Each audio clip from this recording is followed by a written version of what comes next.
Airplanes do not fall out of the sky the second an engine starts failing. Banks do not collapse the moment the first bad loan appears on a balance sheet. And democracies rarely die because of one speech, one court hearing, or one angry social media post. They decay slowly. Pressure test after pressure test, boundary after boundary, until one day the public wakes up and realizes the emergency system everybody trusted stopped working long ago. That is the real story behind Donald Trump, federal Judge James Boasberg, and the extraordinary confrontation now unfolding between the White House and the American judicial system. Because this is not simply a dispute over deportations. It is not just another loud Trump rant on Truth Social. And it is definitely not a normal court disagreement between a president and a federal judge. This is a live stress test of whether the American system still has the ability to restrain executive power once a president decides the restraints themselves are illegitimate. That is the actual stakes here. And the reason this moment feels so dangerous is because the warning lights are no longer hidden. They are flashing in public. The confrontation exploded after Judge James Boasberg accused the Trump administration of ignoring a court order involving the deportation of suspected Venezuelan gang members under wartime authority powers.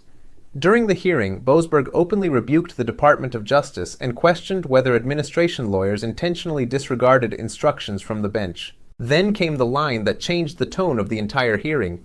Did you not understand? Not emotional, not theatrical.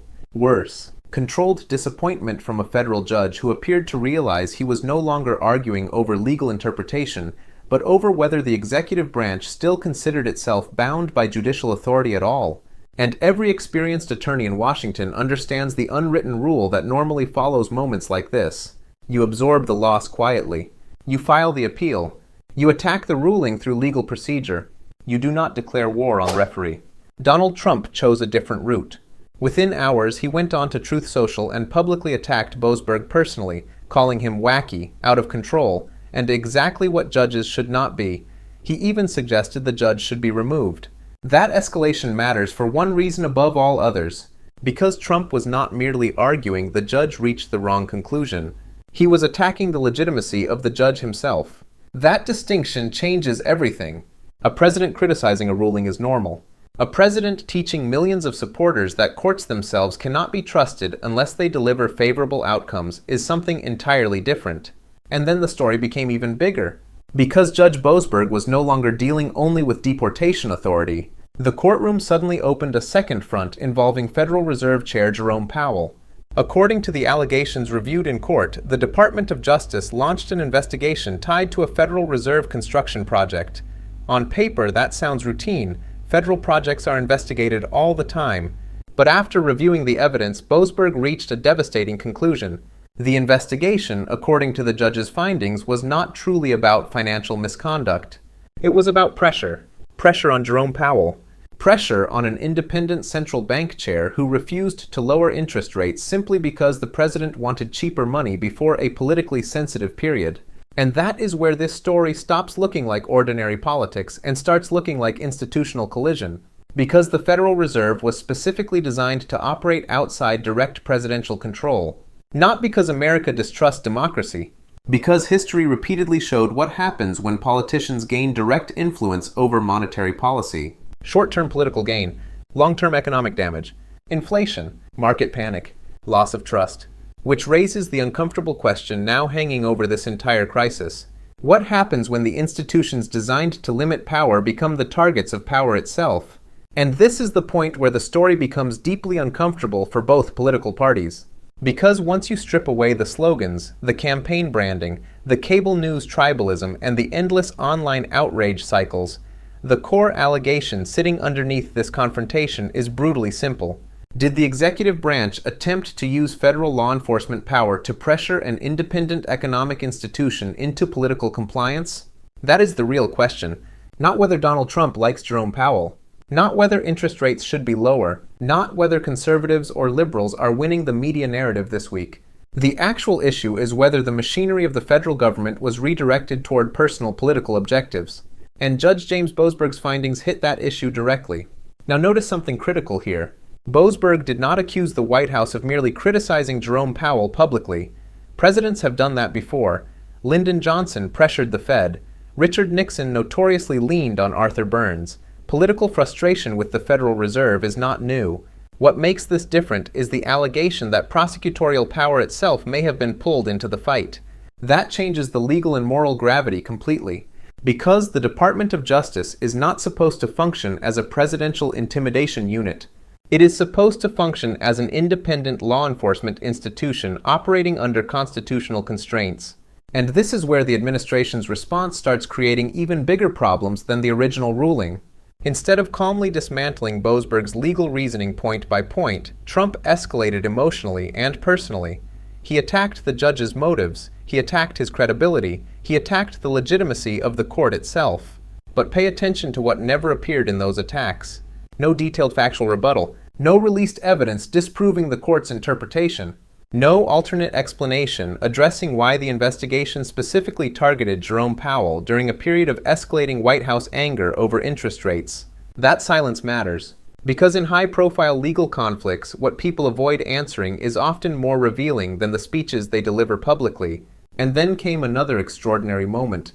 Trump shifted from attacking lower federal courts to openly criticizing Supreme Court justices he personally appointed after the court rejected parts of his tariff strategy. Think carefully about how abnormal that is historically. Presidents almost always celebrate their judicial appointees as long-term ideological victories. Ronald Reagan did, Barack Obama did, George W. Bush did. But Trump's relationship with the judiciary has increasingly operated less like constitutional partnership and more like conditional loyalty enforcement. Support me, and you are principled. Rule against me, and suddenly you become corrupt, weak, or ungrateful. That framework may work inside campaign politics. It becomes dangerous when applied to judges whose constitutional role specifically requires independence from political loyalty. And this is the deeper institutional collision many legal scholars are now warning about. The American legal system ultimately depends on voluntary compliance. Federal judges do not command armies. The Supreme Court does not physically enforce its own rulings. Courts function because society collectively accepts the legitimacy of judicial authority, including when decisions are frustrating, politically damaging, or personally humiliating. That fragile agreement is one of the invisible load-bearing walls of the entire constitutional system. Once political leaders begin systematically teaching supporters that unfavorable rulings are inherently illegitimate, the wall weakens, slowly at first, then all at once. And history is filled with examples showing how quickly institutional trust can collapse once enough citizens stop believing referees are neutral. That is why legal experts started using words like anarchy after the Boasberg confrontation, not because tanks are rolling through Washington, not because the Constitution suddenly vanished overnight, but because the country may be entering a phase where legal outcomes themselves become optional in the public mind, depending on political allegiance. And if that happens, the damage spreads far beyond one presidency. Markets begin pricing instability differently.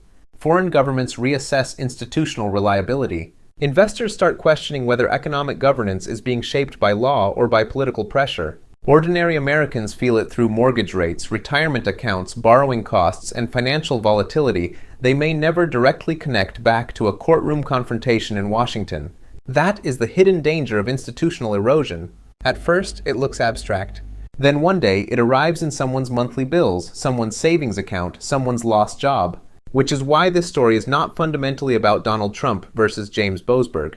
It is about whether American institutions still possess enough authority to survive sustained attacks from the people those institutions were specifically designed to restrain. And perhaps the most revealing part of this entire confrontation is that Donald Trump does not appear interested in lowering the temperature anymore. Normally, when presidents collide with the judiciary, there is at least some effort behind the scenes to preserve institutional appearances. Lawyers issue carefully worded statements. Advisors reassure markets. Officials emphasize respect for the courts even while disagreeing with rulings. That balancing act exists for a reason. Because every White House understands something fundamental. Once public trust in legal institutions begins collapsing, nobody fully controls what comes next. But Trump's political model has always operated differently. Conflict is not a side effect. Conflict is the engine. The outrage is not accidental. The outrage is the strategy. And that strategy becomes especially dangerous when directed at institutions whose authority depends almost entirely on public confidence. Take a step back and look at the sequence carefully. A federal judge blocks or questions executive behavior. Trump attacks the judge personally. Supporters absorb the message that the court itself is compromised. The legitimacy of the ruling becomes politically negotiable. Then the cycle repeats. Again, again, again. At a certain point, this stops being frustration. It starts looking like conditioning. Conditioning millions of people to view judicial independence itself as suspicious whenever it interferes with presidential power. And the Jerome Powell dimension makes that conditioning even more explosive because it reaches directly into the economic nervous system of the country. Most Americans do not follow Federal Reserve meetings. They do not read monetary policy statements. But they absolutely feel the consequences of interest rate decisions every single month of their lives. Car payments, credit card debt, mortgage approvals, small business loans, rent pressure, job markets, inflation. The Fed touches nearly every economic pressure point in modern American life, whether people realize it or not. That is exactly why its independence matters. And that is exactly why allegations of political pressure against Jerome Powell triggered such alarm among economists and institutional watchdogs. Because once markets believe the Federal Reserve is no longer operating independently, uncertainty spreads everywhere. Investors begin questioning whether decisions are being made based on economic data or election cycle incentives. Foreign governments begin questioning the reliability of American financial governance. Bond markets begin reacting not only to inflation numbers but to political volatility itself. And instability in bond markets eventually reaches ordinary people with brutal efficiency. Higher borrowing costs, more expensive mortgages, reduced investment, economic hesitation. This is the moral inversion sitting underneath the entire story. The people who suffer most from institutional instability are usually the people with the least political power. Not billionaires, not television personalities, not politicians with security details and private legal teams, regular families, workers, retirees, small business owners trying to survive fluctuating rates and uncertain markets. That is why this story cannot be dismissed as just another ugly Washington feud. The consequences extend far outside the courtroom. And then there is another uncomfortable layer many commentators avoid discussing openly. Donald Trump's attacks on judges are not happening in isolation from the broader transformation inside American politics. For years now, public trust in nearly every institution has been deteriorating simultaneously. Congress, media, universities, law enforcement, public health agencies, election systems. Now the judiciary is being pulled directly into that collapse of confidence. And once courts lose broad legitimacy, constitutional systems become extremely difficult to stabilize because courts are the final conflict resolution mechanism in democratic societies. If citizens stop accepting judicial outcomes, where exactly do disputes go next? Into the streets? Into permanent political retaliation cycles? Into systems where power alone determines outcomes? That is the road many unstable democracies traveled before democratic backsliding accelerated. Not through one dramatic dictatorship announcement, through years of accumulated institutional corrosion, piece by piece, norm by norm, until eventually the public no longer recognized the difference between constitutional government and raw political force. And the truly ironic part is that many conservative legal movements spent decades arguing they wanted judges restrained by law rather than politics. Now some of the same judicial institutions conservatives fought for generations to build are being publicly attacked by the political leader they helped elevate because those institutions refused to deliver unconditional loyalty. That contradiction matters because it exposes the deeper tension underneath this entire crisis. Does the rule of law still mean independent judgment? Or does it now mean loyalty to whichever political movement currently holds power? And that question is no longer theoretical. It is sitting in federal courtrooms right now, with the entire country watching. And this is the point where the conversation becomes larger than Donald Trump himself. Because presidents come and go, administrations rise and collapse, political coalitions win elections, lose elections, reinvent themselves, and disappear. But institutions are supposed to outlive all of them. That is the entire design of the American constitutional system. The courts are supposed to survive angry presidents. The Federal Reserve is supposed to survive election cycles. The Department of Justice is supposed to survive partisan pressure.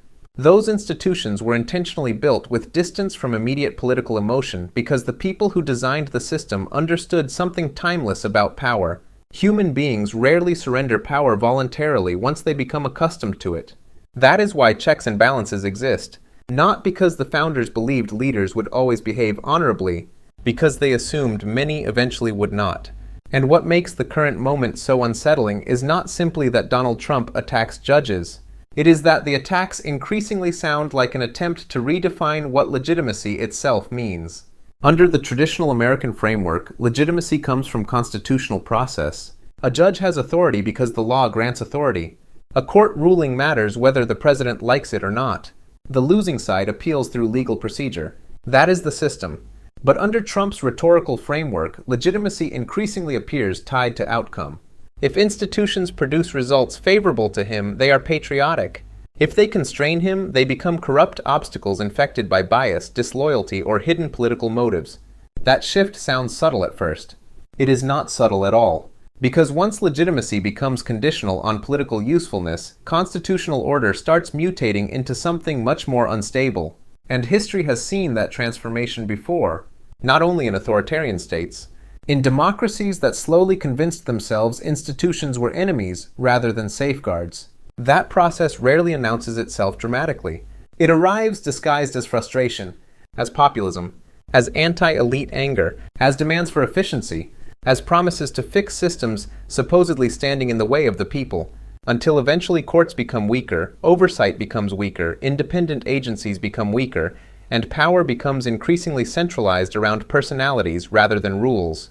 And whether people support Trump politically or despise him politically, that broader pattern should concern anyone who cares about institutional durability, because no political movement controls power forever. That is the part many partisan audiences never think through completely.